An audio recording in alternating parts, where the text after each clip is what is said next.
أعوذ بالله من الشيطان الرجيم بسم الله الرحمن الرحيم الحمد لله رب العالمين والصلاة والسلام على رسولنا محمد وعلى آله وصحبه أجمعين. Zahvala pripada uzvišenom gospodaru svih svjetova koji nas je počastio da budemo od onih koji se trude u društvu svome popraviti stanje na bolje. Salavat i selam, mir i spas na poslanika milosti Muhammeda sallallahu alejhi ve sellem, koji je odgojio najbolju generaciju koja je ikada živjela, a koji nama treba uzor u životu da budu. To su njegovi ashabi radijallahu anhum. Salavat i selam njegovoj časnoj porodici, plemenitim ashabima i svima onima koji slijede istinu sve do sudnjega dana. Draga braćo i uvažene sestre, dragi prijatelji, cijenjeni prisutni, zaista mi je čast da sam ovdje danas sa vama, da mogu nekoliko riječi da prenesem, da podsjetim i sebe i vas na neke vrijednosti koje možda i znamo, ali ponekad zaboravimo. A možda nešto novo i naučimo. Prije svega vidim da je većinski ovaj naš skup ovdje omladina, tako da ćemo njima jednu poruku uputiti u nastojanju da ovi trenuci koje ste proveli i danas, prije nego što sam ja došao ovdje, i ako Bog da sve vrijeme koje ćete zajedno provesti, budu dokaz za nas, a ne dokaz protiv nas na danu kad se sa Allahom dragim sretnemo. Omladina u islamu. Kada Allah dželešanuhu govori o stvaranju čovjeka, kad govori o stvaranju ljudi općenito, mnogo je ajeta na tu temu. Međutim, kad tražimo u Kur'anu direktno da se negdje omladina spominje, da se o omladini priča, možda oni koji površno Kur'an čitaju neće lahko naći gdje se to u Kur'anu spominje omladina, gdje se priča detaljno, ko su omladinci, šta to oni rade, kako treba da se ponašaju i tako dalje. Ali vjerujte, Kur'an je prepun tih poruka koje govore o tome kakav treba da bude pristup omladine u jednom društvu prema okruženju u kojem se nalazi, u kojem djeluju. Prije svega spomenut ću i citirat ću, a svaki je govor najbolje započeti citiranjem Allahovog govora, kad gospodar svih svjetova kaže: Allahu alladhi khalaqakum min da'fin, thumma ja'ala min ba'di da'fin quwwatan, thumma ja'ala min ba'di quwwatin da'fan wa shayba, yakhluqu ma yasha wa huwa al-alimul qadir. Allah je onaj koji stvara ljude pa slabašni budu. A onda nakon slabosti Allah daje da ljudi ojačaju, da imaju kuvveta. A onda nakon kuvveta Allah dadne slabost i dadne im starost. Allah stvara šta hoće i Allah sve zna i Allah je svemogući. Ovaj ajet, koliko god vam prvi pogled vam se činio da nema nikakve veze s omladinom, itekako ima veze. Zato što ukazuje na to da možda upravo svi ovi ljudi koji se nalaze ovdje, nalaze se u periodu života kojeg je Allah u Kur'anu opisao kao period snage. Allah je stvorio ljude od slabosti. Uzmimo da je to od rođenja djeteta pa do nekog njegovog djetinjstva, kraja njegovog djetinjstva.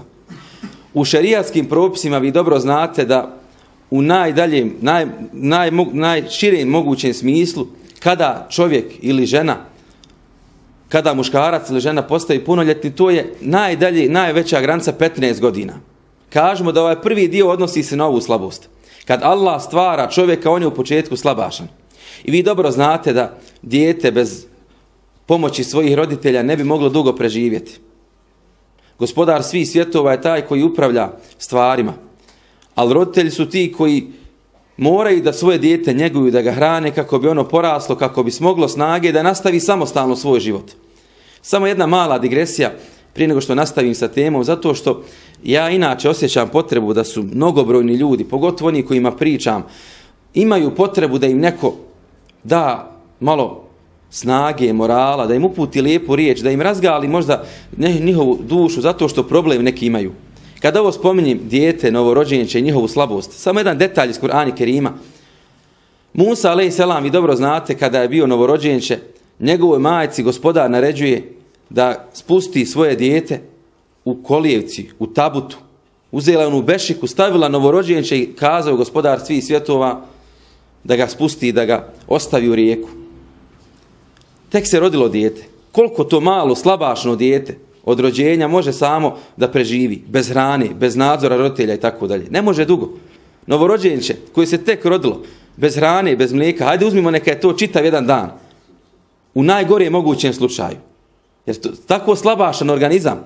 Allah stvori insana. Svi smo mi nekada bili to slabašno malo biće koje je neko u sebe ulagao u nas trud, znoj, vrijeme i metak. Borio se oko nas da bismo izrasli to što jesmo sada. Musa a.s. se nalazi u toj bešici novorođenče. Allah dragi daje da ta bešika dolazi do onih djevojaka koje su bile ispred faraonovog dvora i koji su se tamo, da kažem, zajedno družili, primijetile su neko dijete u bešici. Uzele su ga one. Allah dragi je dao da im se to dijete svidjelo, da se njihova emocija probudila, da je žena faraonova kazala hajde da ga zadržim za sebe. Gospodar svih svjetova kad hoće, okrenut će srca svih ljudi prema tebi kad hoće da ti da nešto. Musa a.s. uzeli su ga kao dječaka. Te žene, nijednu ženu nije htio Musa kao dječak da podoji. I dobro znate taj slučaj. I šta je insistirao nakon toga faraon? Hajde nađite mu ženu koja će htjeti, koja će moći da podoji ovo dijete. I ko je na kraju došao? Musaova majka. Sve se to dešava u roku od pola dana, dan. Jer ne može dijete dugo bez hrane da izdrži. Da je ostavila svoje dijete, da je ono lutalo na toj rijeci. Da su ga našle tamo djevojke iz faraonovog dvora. Da je faraonova žena htjela da ga za sebe uzme. Da su probali da ga podoje, da ga hrani, pa da je on odbio. I da nakon toga su, što bi mi rekli, raspisali oglas i konkurs da dođu i da nađu dojilju za to dijete i pronašli su nakon toga Musavu, a.s. majku, pravu, njegovu prirodnu majku. Hoću da vam kažem, svako ko ima koliko god da čekaš na rješenje tog problema, znaj da ako gospodar ne ubrza, ne možeš ti to riješiti. I kad hoćeš da usporiš nešto, znaj ako je gospodar ubrzo, ne možeš ti usporiti. I zato uvijek uradi što je do tebe i na kraju prepusti dragom gospodaru. Allah će da ti da nešto u trenutku kad je to najbolje za tebe. I taj osjećaj treba da se razvija u srcima našim. Allah vas stvara, slabašni ste bili. Neka taj period slabašnosti traje do te 14. 15. godine kada insan postaje balig, kada postaje punoljetan, kada mu se pišu njegova dobra i loša djela. Pogledajte koliko je Allah veliki plemenit. Dijete koje nije punoljetno, kad uradi dobro djelo, piše mu se sevap za to. Ima ko Bog da nagradu za to. A ako uradi loše djelo i haram neki, ne piše mu ovaj melek na lijevom ramenu da je uradio to loše djelo i nema za to kazni. A kada postane punoljetan, onda se dobra i loša djela zapisuju i onda gospodar nagrađuje. Po milosti svojoj dobra djela 10-struko nagrađuje, a po pravednosti za jedno loše djelo ide jedan grijeh. I onda se dolazi u tu fazu koja se u Kur'anu opisuje kao kuva, kao snaga. A nakon toga postanete snažni. A onda gospodar kaže, a nakon snage dobivate opet fazu slabosti. Ovo se već odnosi na fazu starosti ili pozne neke zrelosti. Kada čovjek možda ima snagu razuma, ima mudrost, ali nema više snagu svoga tijela, nema više taj elan. Kada jednostavno ono dođe u situaciju i onu fazu života kad kaže ima pusti, digo sa ruke više od svega. U šejbe i kada osjedi. Allah stvara šta hoće, Allah je onaj koji zna i Allah je onaj koji može. Allah je fazu snage u Kur'anu Kerimu opisao kao onu fazu koju upravo mi sada prolazimo trenutno. Od punoljetstva šerijatskog do ove faze sjedih dlaka, do ove faze odustajanja od svega zato što slabost tijela čovjeka ophrva. I mi se nalazimo sada u najboljoj fazi našeg života. To je Allahov zakon. I zbog toga je vrlo važna stvar da mi shvatimo, bez obzira što postoji puno ljudi, postoji puno institucija možda, postoji puno kroz medije priča da omladina ne može ništa. Vi ste još mladi za neke stvari. Mi moramo kod sebe u mentalitetu, u našem razmišljanju, svako od nas pojedinačno, da sebi kaže, bez obzira što sam mlad, bez obzira što možda imam 20 godina, što imam 30 godina, pa što imam i 35, 40 godina, ja mogu nešto da promijenim. Ja mogu nešto da se... Nisam nesposoban, jer iako sam mlad, ne znači da sam nesposoban za bilo šta. I mi moramo u svome mentalitetu to promijeniti. Sami sebi kazati, pa dobro, to što sam mlad nije mahana, nego to je prednost. Jer Allah to opisuje kao snagu. I zato prva stvar koja je prednost ove naše fazi, obraćam se prije svega omladina, svi ste, hvala Allahu, mladi, jeste što je to faza snagi. Snaga. Ne samo u fizičkom smislu, nego snaga, imaš elana, imaš motiva, imaš volje. Druga stvar zbog čega ova faza bitna jeste zato što je ovo najbolji period našeg života. Najefdalniji, najvredniji period. Šta mislite, šta je dokaz da su godine ove mladosti najbolji period čovjekovog života? Kad bi onako čovjek razmišljao. Nek svako sebe odgovori. Evo ja ću vam kazati ono što sam ja mogao iz svog razumijevanja ovog pitanja da dokučim. Prvo, kroz hadis poslanika sallallahu alejhi ve sellem, kada on kaže čovjek se na sudnjem danu neće pomjeriti dok ne bude odgovarao za 4 stvari. Za svoj život u šta ga je proveo, kompletan život. Od rođenja do smrti, Allah će pitati. Za svoju mladost u šta ju je proveo. Za svoje znanje, da li je radio po njemu i za imetak, kako ga je sticao i u šta ga je trošio. Nije poslanik alejhi selam kazao za svoju starost u šta je proveo. Nije kazao ni za svoje djetinjstvo kako ga je proveo. Zbog čega? Zato što period mladosti je period kada ti imaš kombinaciju snage onoga djeteta možda, zdravlja onoga djeteta do 15. godine, fizičku snagu i zdravlje. Nisi iskušan, većina omladinaca danas, osim onih koji imaju iskušenje u zdravlju, hvala Allahu, je zdrava. A i sa druge strane, ta djeca nemaju još uvijek dovoljno razuma, nemaju ideje, nemaju sposobnosti da vode neke stvari, da upravljaju nekim pitanjima. Dok omladina ima tu mudrost starijih i zdravlje one djece. I zato je poslanik alejhi salatu vesselam izdvojio posebno, bit ćemo pitani za mladost, šta smo u toj mladosti učinili. To je sa jedne strane. I sa druge strane, vi znate da kad Allah dželešanuhu nagrađuje, kada on dariva, on daje i nagrađuje onim što je najbolje. Koliko će godina imati stanovnici dženneta u džennetu? Znam neko? 33 godine u predajama kao što se navodi u prosjeku. Godine Isa alejhi selama.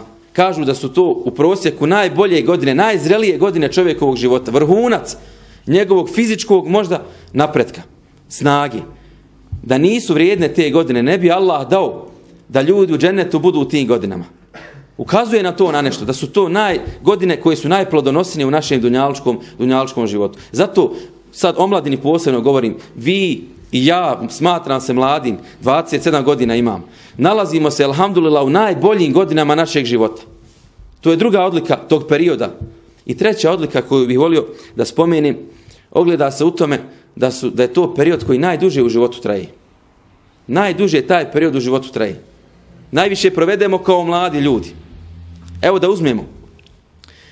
Da li znate da je Muhammed alejhi salatu vesselam kazao da su godine ummeta njegovog, kazao u hadisu, godine ummeta moga, između 60 i 70 godina. Predstavnici, kaže, moga ummeta, sljedbenici iz moga ummeta, živjeće 60-70 godina, kaže, u prosjeku. To je hadis Muhammed alejhi salama koji bilježi imam Tirmizi. Da li ste znali da je Muhammed alejhi salatu vesselam umro u 63. godini? To znam da jeste. Ebu Bekr radijallahu anhu da je također preselio u 63. godini. Ima jedna mudrost zbog čega je Muhammed alejhi selam preselio u 63. godini. I to je lijepo da znamo. Kada je poslanik alejhi selam preselio, on je imao u svojoj kosi i u svojoj bradi samo nekoliko sjedih dlaka. Samo nekoliko sjedih. I Allah ga je sačuvao duboke starosti. On je učio stalno dovu. Znate kada je učio dovu? Allahume inni a'udhu bike minel keseli ve su'il kiberi i tako dalje. Zaštiti me od starosti, zaštiti me od slabosti, od nemoći i tako dalje. Allah ga je sačuvao da ne uđe u pozne godine života. Zato što biti star i biti nemoćan je mahana. A gospodar je našeg poslanika alejhi selama sačuvao svake mahani.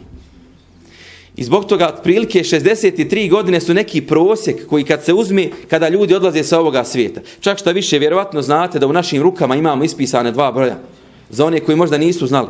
Na desnoj ruci imamo napisan broj 18, a na lijevoj ruci imamo napisan broj 81.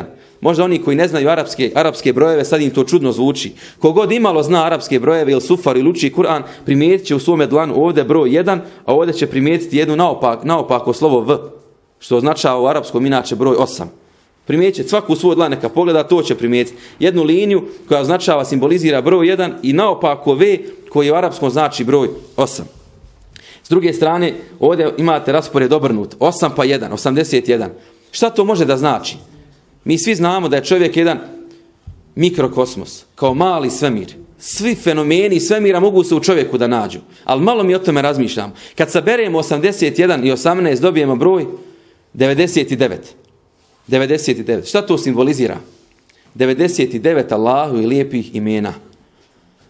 Men ahsaha veđebet lehul dženne. Ko bude obuhvatio 99 Allahu i lijepih imena, ne samo naučio da ih citira, nego koji bude obuhvatio, koji bude živio, koji bude u svome životu primijenio na pravi način, ući će u džennet. I tu su oni kao stalni podsjetnik da mi moramo svoj život da uskladimo prema tim Allahovim lijepim imenima.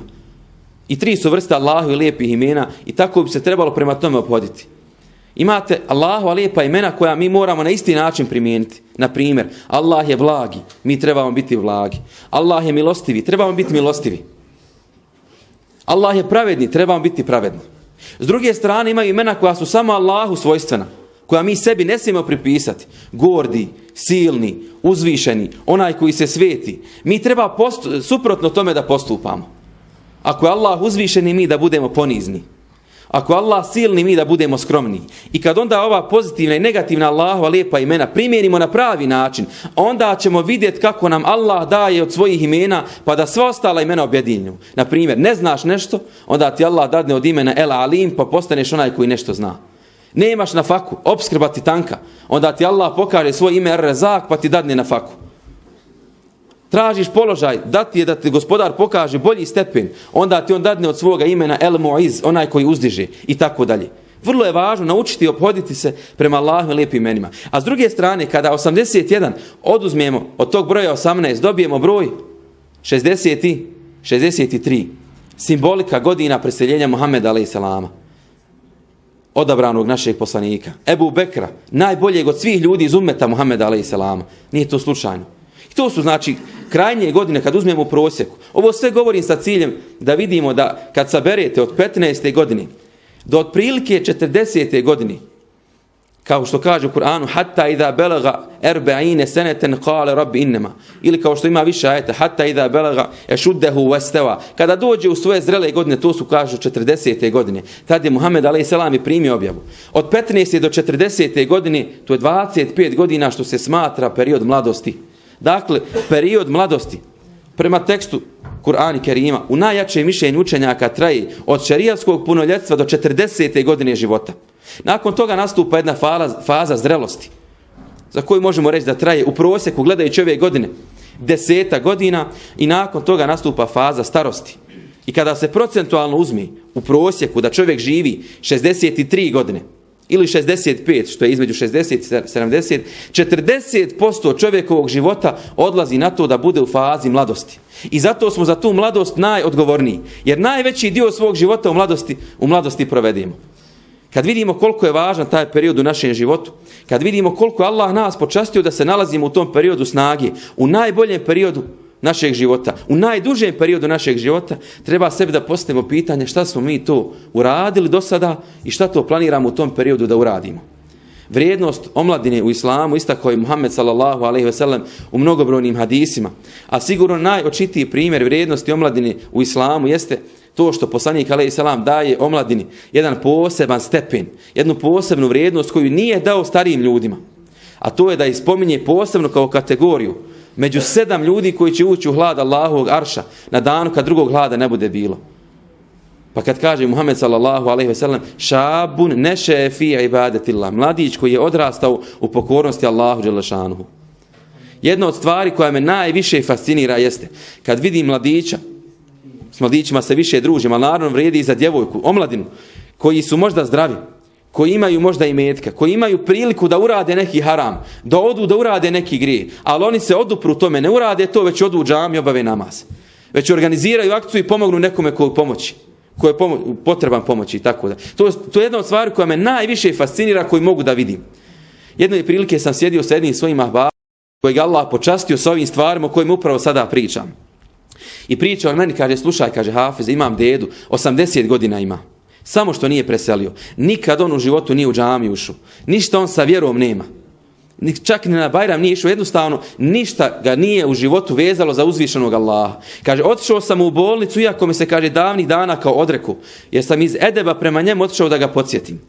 Kad sam mu došao tamo, ja sam primijetio, kaže, u očima njegovim strah. Vidim ja strah u njegovim očima. Osjetim, boji se i žao mu što će da napusti dunjaluk. 80 godina ima, samo što nije preselio. Allah mi kaže, vidim strah. Onda mi on govori, kaže, tako mi drago gospodara, ja imam 20 godina, sad da treba da idem, nije mi žao, jer znam kuda idem. Taj osjećaj kod omladine naše mora da se budi. Prvo kod nas pojedinačno, onda da taj osjećaj širimo dalje na ostale ljude oko nas, u našem okruženju. Jer bez tog osjećaja ne može se promijeniti puno stvari. Poslanik sallallahu alejhi ve sellem kada je počeo da poziva ljude u islam, on nije u tom trenutku rušio kipove koji su u Kabi bili. Iako je poslan da sruši kipove, da se bori protiv idola, da širka ne bude, da kufra ne bude, da se vjeruje u tevhid jednog gospodara, on nije to radio odmah. Jer vrlo je lako srušiti kipove izvana. Već šta radi Muhammed a.s. Ostavlja kipove u Kabi. Stoje idoli u Kabi. Počinje da odgaja generaciju. Radi polako sa njima. Veže njihova srca za gospodara, za prave ideje, za prave vrijednosti. Kao što je malo prije mladić taj osjećaj kod sebe razvio. Isto tako poslanik je taj osjećaj kod svojih mladića oko sebe razvijao. Prolazi 10 godina u Meki, ne dira kipove. 13 godina prolazi. 8 godina nakon što je bio u Medini. Dakle, 21 godinu od početka objave. Muhammed a.s. čini feth Meki. Vraća se u Meku. Oslobađa Meku. Tada ruši kipove. I niko se tada ne buni što poslanik ruši kipove. Niko se ne suprotstavlja. Čak Ebu Sufjan, najveći do tada protivnik Muhammeda a.s. dolazi i kaže, kakav sam ja bio budala pa sam kipove obožavao.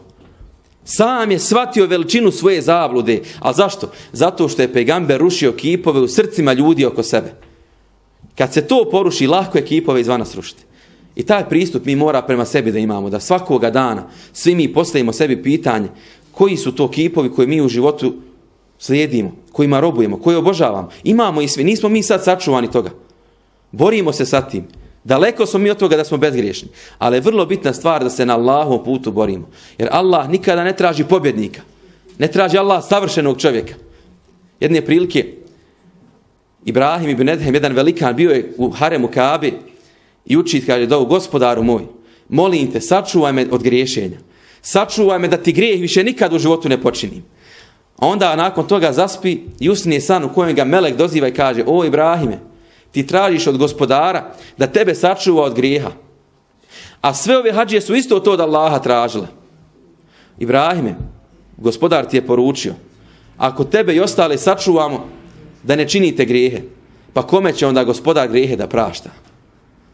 Nismo mi sačuvani od grijeha u smislu da mi moramo biti pobjednici, nego Allah traži da budemo borci.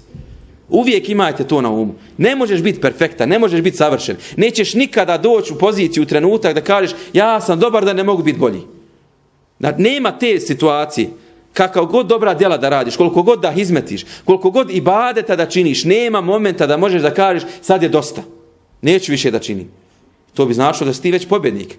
A samo su ashabul dženneti humul faizun. Džennetlije su pobjednici, ovdje nema pobjednika. Ovdje samo imaju borci. Oni koji se trude da još više urade, da još bolji budu.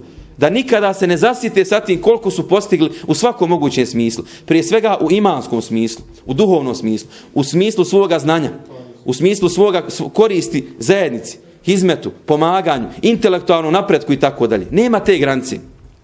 I zato bih, evo, otprilike da pokušam sumirati ovo sve što smo kazali o važnosti ovoga perioda, da svedemo i da sumiramo kroz neke poruke koje bih volio da ponesete s ovoga kratkog izlaganja.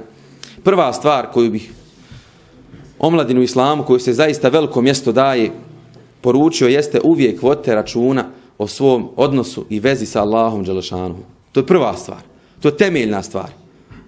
Prva poruka, dakle, vezu sa Allahom, dragim, jačajte. Tu vezu čuvajte. Nemojte da ta veza oslabi. Jer ako ta veza oslabi, sve ostalo ćete teško posložiti u životu. Kaže Hazreti Ali radijallahu anhu, ti popravi ono što je između tebe i tvoga gospodara. Pa će Allah da popravi ono što je između tebe i drugih ljudi.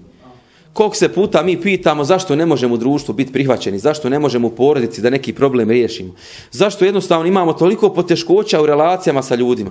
A možda se problem upravo krije u tome. Ti popravi ono što je između tebe i tvoga gospodara, pa će Allah popraviti ono što je između tebe i drugih ljudi. I zaista šaljem poruku da taj ibadet čuvamo. Jedna od najljepših definicija šta je to ibadet, šta je to robovanje Allahu dželešanuhu, koju sam kod šeha Nabulsija pročitao, jeste kada on kaže el ibadetu hije ta'atun taw'iyye. To je dobrovoljna pokornost. Da ti sam to hoćeš. Da ti to sama hoćeš. Da te niko na to ne natjera. Koliko ima učenika, djece, naše djece, naših prijatelja, komšija i tako dalje, koji su spremni radi nekoga i radi nečega da odu možda u džamiju, a zato što sam ne osjeća potrebu, nikada to ne bi učinio. To je veliki problem. Da to bude dobrovoljno, tvoja pokornost. Da sam to i da sama to odlučiš. I to je vrlo bitna stvar. Da u životu shvatiš i prihvatiš koga to ja osim gospodara imam. Ko mi to osim gospodara može pomoći? Za koga da se vežem? I zato ibadet je prvo dobrovoljna stvar. Ne možete niko prisiliti na to. Taj odnos treba da se čuva. Druga stvar u definiciji ibadeta jeste memzuđetun bi mehabbetin kalbije. To je dobrovoljni ibadet, dobrovoljno djelo, dobrovoljna pokornost pomiješana sa osjećajem emocije u čovjekovom srcu. Čuvajte se od formalnih ibadeta. Čuvajte se od formalne vjere. Čuvajte se od šablona u vjerovanju, u razumijevanju vjere i tako dalje. Nema iskrene vjere bez emocije. Nema prave vjere bez emocije. Nema milosti za druge ljude ukoliko čovjek tu emociju ne osjeća. To je suština priče. Kada je Bilal radijallahu anhu bio izložen onim mukama i torturama, kada su mu kamen stavljali na njegova prsa, kada on i dalje govorio ehadun, jedan je, i nije htio da odustane od tevhida. Pitali su ga kasnije prijatelji, ashabi Muhammed a.s. Bilale, pa zar ti, kaže, nije to teško padalo, što nisi, kaže, odustao od onoga što si vjerovao, samo da spasiš svoj život, zar ti nije teško bilo? Kaže Bilal radijallahu anhu, kaže, braćo moja, jeste, kaže, bilo mi je teško, ali se, kaže, taj osjećaj miješao sa osjećajem slasti imana koju sam imao spominjući gospodara svih svjetova. Pa je slast imana savladala i nadjačala osjećaj boli koji sam osjećao zbog tog kamena. To je dobrovoljni ibadet, dobrovoljna pokornost, poviješana sa osjećajem ljubavi. Korijen esasuha ma'rifetun yakinije, da si ubijeđen, ubjeđenje. Da si ubijeđen u dragog gospodara. Koliko mi sumnjamo često u dragog gospodara. To je ja prvi možda. Koliko mi sumnjamo u to. Allah na 90 mjesta obećava da će on dati na faku. Na jednom mjestu šejtan kaže, odnosno gospodar za šejtana govori, šejtanu ya'idukumul fakra. Šejtan vas straši neimaštinom. I ovi 90 mjesta ostavimo sa strane, a mi se prepadnemo, pa od čega ćemo, kaže, sutra živjeti. I onda omladina dođe i razmišlja na način, pa dobro, moram da prepisujem da bi lakše došao do diplome, da bi lakše imao posao. Moram da ukradem, uzet ću tuđeg haka da bi ja imao malo više. Neću, ako budem klanjao, izgubit ću vremena, pa neću posao odraditi. Potpuno naopak princip razmišljanja. Zašto? Zato što nema ovoga ma'rifetun yakinije, spoznaja sa ubjeđenjem. Da si ubijeđen da ti gospodar svih svjetova pomaže. Da Allah daje, da Allah upućuje, da Allah uzvraća i tako dalje. Mi imamo taj veliki, strašan jedan problem. Jedne prilike im jedan ahbab pričao kako zna čovjeka koji je milionir. Kaže, Allah mi sad ima 1 milion na svome računu. Ali kad dijelimo, kad dajemo, kad se desi ovako neka akcija i pomoć, neka marku dadni. 10 maraka, 100 maraka, a za njega to je 0,0001%. Ništa. Sitnicu dadni. Kaže, 15 godina Allah mi nema, kaže, djece. Išao doktorima, išao hodžama, energičarima, liječio se, nema, kaže. Zašto? Zato što nije shvatio šta Allah traži od njega. Enfik unfik alejke. Ti udijeli pa ću ja tebi dati. I svakom od nas Allah znakove šalje. Svakom od nas Allah išarete šalje. Samo mi treba da budemo na ubjeđenju da nam niko više od Allaha dragog ne želi i ne čini dobro. Niko nam više od Allaha ne čini dobro. Allah mi velikog. I niko nam više ne želi dobro od gospodara svih svjetova. I posljednja stvar jeste šta je ibadet? Taqdi ila sa'adatin ebedije. I to vodi u stalnu sreću. Vječnu, trajnu sreću. Nemojte da se zadovoljavate sa stvarima koji su prolaznog karaktera. Nemojte da očekujete samo uvijek nagradu ovdje. Nemoj da budemo od ljudi kojima je samo bitno ovdje da imamo. Budi ubijeđen da kad uradiš radi njega nešto, Allah će ti dati na dunjalku, na ahiretu bez da ti tražiš to. Postavi stvari na takav način. I zato prva poruka jeste jačajmo vezu sa Allahom. Taj ibadet jačajmo. Taj odnos prema gospodaru svih svjetova. I druga poruka koju bih htio da uputim i time da završim jeste, spominju se mladići u jednoj suri u Kur'anu Kerimu, suri Kehf, koja se svakog petka prouči. Većina ljudi, muslimana, trebala bi da prouči tu suru petkom. U toj suri se spominju neki mladići. Innehum fitjetun amenu bi rabbihim vezidnahum huda. Bili su momci koji su vjerovali u Gospodara, mi smo im uputu povećali. Wa rabatna ala kulubihim idh qamu faqalu. Znate li kada je Allah učvrstio srca tih omladinaca? Znate kada su oni osjetili slast imana? Znate li kada je Allah dao da nakon što su pobjegli u pećinu iz straha od neprijatelja, Allah je tada dao da se neprijatelj njih boji? Znate li kada? Idh qamu faqalu. Kada su ustali i kazali: Gospodar naš je Allah. Kada su počeli aktivni da budu. Kada su aktivno djelo počeli da čini. Kada su ustali jednostavno, idh qamu faqalu. Hajmo ustati raditi. Ne samo prije, nego hajde da uradimo nešto konkretno. Kada su bili u iskušenju, u onoj pećini tamo, vi dobro znate da je kamen zatvorio ulaz te pećini. Kaže, hajde da molimo Gospodara, da spominjemo naša dobra djela, pa ne bi nas Allah zbog tih dobrih djela oslobodio iskušenja koje smo se sada našli. I kažu, nakon toga jedan je mladić spomenuo, ja sam, kaže, jedne prilike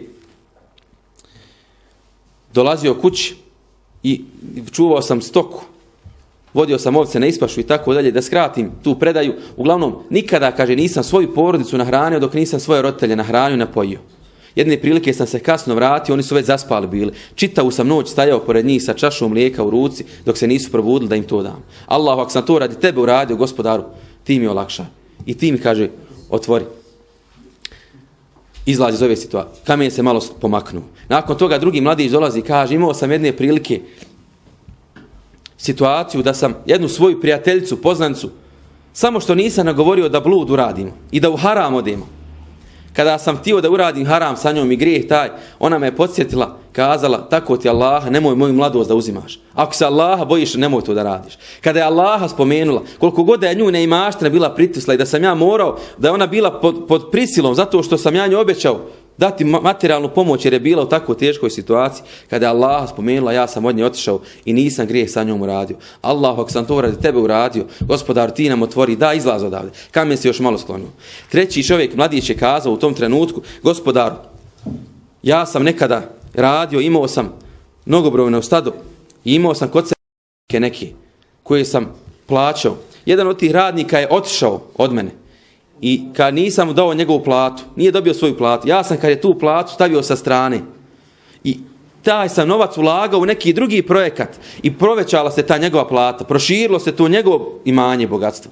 Kada je došao nakon nekog vremena da od mene traži, daj mi moju platu, ja sam mu dao i platu i sve što sam sa tom platom zaradio, ništa sebi nisam uzeo. Allahu dragi, kaže, ako sam to radi tebe uradio, Gospodaru, molim te, ti nam da izlaz iz ove situacije. Nakon toga kamen se skroz sklonio i oni su mogli da izađu. Ja postavljam sada pitanje i sebi i vama. Da smo mi bili četvrti u toj pećini sa tom trojicom mladića koji su te 3 priče ispričali, kako bi mi dobro djelo spomenuli? Šta bi mi kazali? Koje je to dobro djelo koje smo mi u životu radi njega uradili?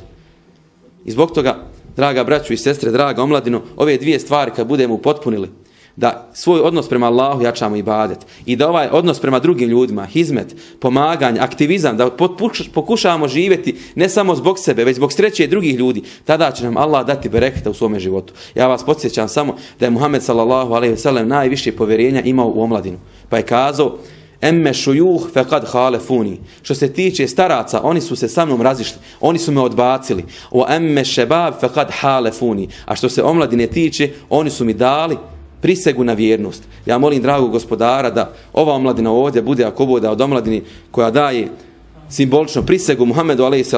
i svim njegovim nasljednicima ko bude na vjernost i da budemo od onih koje će on prepoznati na danu sudnjem kao istinske sljedbenike iz ummeta njegovog.